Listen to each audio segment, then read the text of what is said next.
Order. Okay, good. Alrighty, so calling this meeting to order. First item of business was the February 1st meeting minutes. Hopefully everybody had a chance to review those. Yes. Okay. I move to approve. Second. All those in favor? Aye. Okay, minutes pass. Next is the consideration for the RFP for financial advisory services. Mark is here to help discuss this. Let me just preface it a little bit.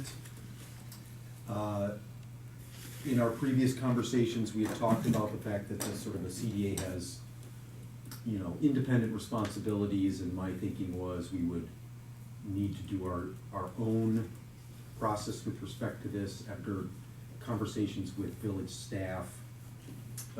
While in theory that is correct, the logistics of two RFPs, potentially two financial advisory services is not Practical. not practical, not the best approach. Yeah.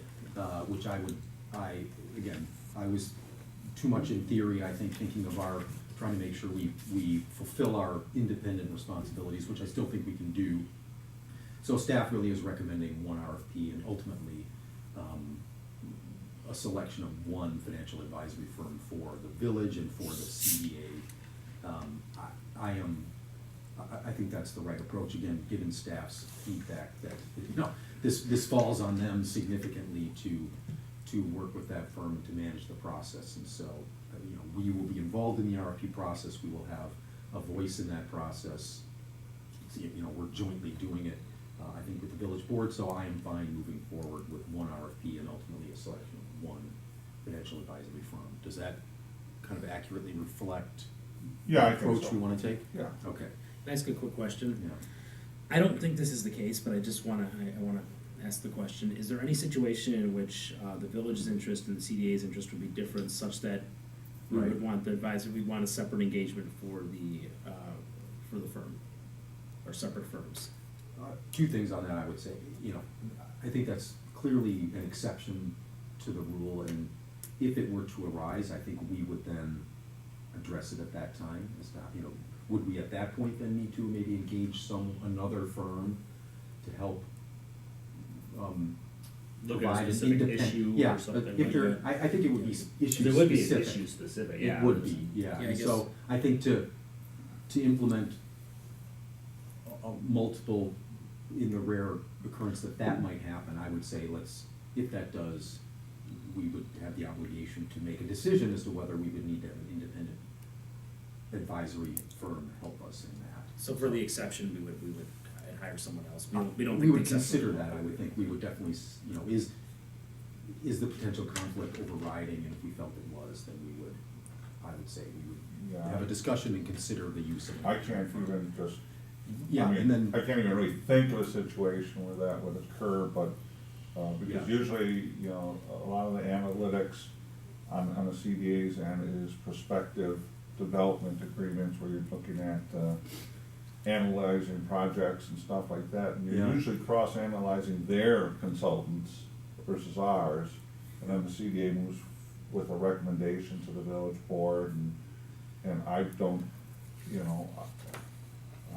I just, And- I can imagine it's hypothetically possible, but I can't imagine that being, And we have historically we've had one yeah. firm for both Okay, the so. village, and as long as I've known, and probably going back much longer than that, and I can't think of an instance where there has been anything raised. I mean, it's a good question, because, I But can. you never had your own funds though,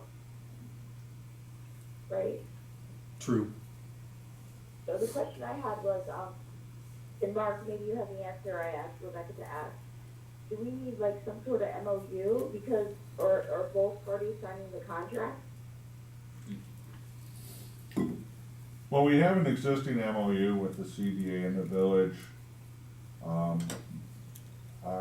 It's on my list to look that up and see when that's up for a review in the normal course of business. I think, procedurally, we can work through that process. If the general discussion staff has had is that a financial consultant, when working at the direction of the CDA, would build a CDA, and working at the direction of the village would build a village. And Right. I don't know that we need a separate contract. No, Rebecca had said that she was just gonna be the sole signature on the contract. And that's when I said, well, why wouldn't we have both signatures on the contract? Yeah. Because she's not, Well, we can, she's not the CDA, I mean, she is the CDA, but acting in a different capacity, so don't you need to sign it by both? Yeah, I can, Yeah. you know, Wesley might have an opinion on that. The other thing is, again, is we're the designated fiscal agent for the CDA, so I think that might offer a little relief as well. I think what President Rosick is saying makes sense to me. I think you probably want a separate signature line for both, since it's Yeah. acting on behalf of both village and CDA. Even if it's somebody signing on behalf of the CDA at the village, you probably want two signatures. Mechanically, you probably want. representing that Yeah. entity, We can do that. yeah. Okay, thank you. Okay, so, yeah, so I think this is a consideration, for the RFP. So, well, first let me have any other discussion on this approach. I think your approach makes sense. I think one RFP makes sense. Makes sense to me as well. Okay. Then do we have a motion? We are, So there's a motion to, approve the actual RFP, right? Yeah. To this RFP document, to submit it out to the various firms.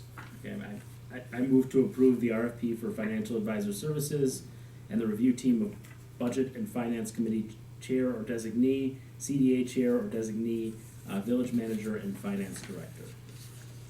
Second. All those in favor? I, Opposed? No, got all four on that one. Okay, thank you.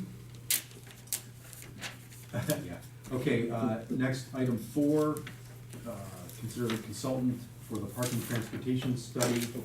A few comments on this as well. There are two elements to this. There's the consultant, and then there's the funding, and so if you remember our discussions in the past, I was proposing that we have an obligation specifically to the metro market redevelopment and the sort of parking and the flow within there, and that we would participate to the extent of that activity.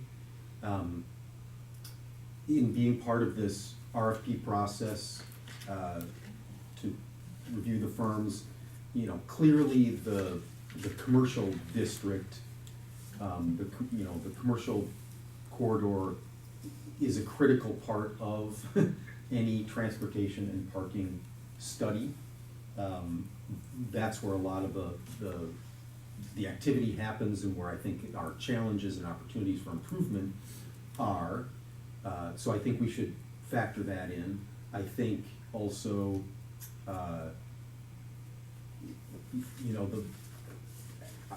me, I'm very transparent.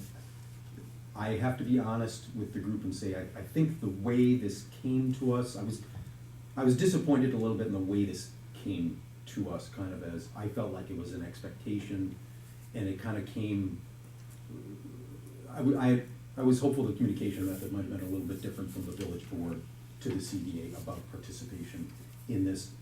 And to be honest, I think that influenced my initial take on our participation. I would have hoped it would have been more of a dialogue. This is important.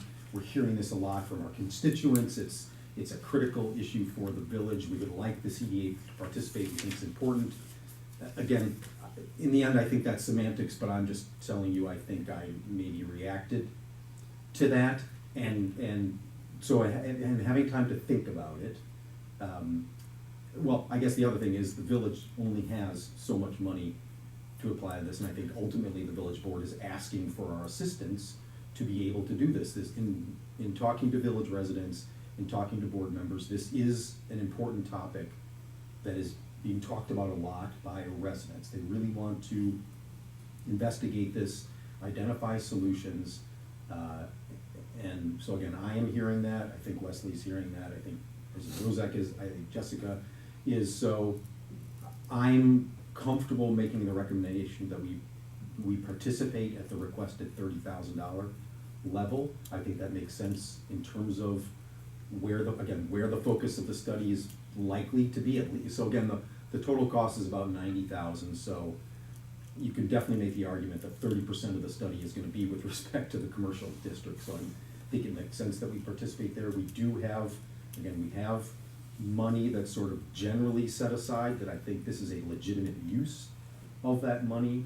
Again, the village is asking for our assistance in what the board is asking for our assistance in something they believe is important to the community and identifying a path to move forward. So from a funding perspective, I'm proposing that we do participate at the 30,000 level. So let's take that piece first and see if anybody has any discussions on that point. I said a lot there, but ultimately I think we do want to participate. I think we should participate at that level. And just to kind of to add to that, in the communication, as the representative on the CDA, that's on me, and I can certainly work with you to make sure that that's clear. Keep in mind, I'm still No, learning too. I'm not pointing at you at so- all. But certainly we feel like 30,000 is appropriate.